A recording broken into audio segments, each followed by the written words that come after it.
আমি একজন মালয়েশিয়ান প্রবাসী, 13 বছর মালয়েশিয়ার বয়স প্রায় শেষ।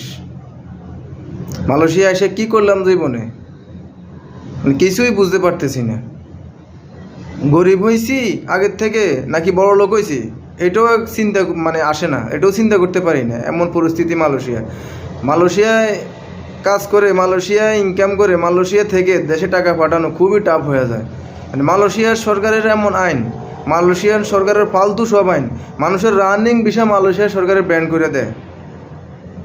মালয়েশিয়ায় পর্যন্ত 3বার ভিসা আমার করা হয়েছে। একবার বাংলাদেশ থেকে আসছি ভিসা নিয়ে, এরপরে আবার মাইজি ভিসা করছি, সুযোগ দিছে, আর এরপরে আবার ওটা বাদ দিয়ে এখন আবার আরটিকে 2 করা হয়েছে। মালয়েশিয়া সরকারের এ পর্যন্ত প্রায় 14 লক্ষ টাকা মতন দেওয়া হয়েছে। মালয়েশিয়ায় রুজি করি, মালয়েশিয়া সরকারের দিই, দেশে টাকা পাঠানো জানে, কারণ মালয়েশিয়া তো বেতন কম সবাই জানে।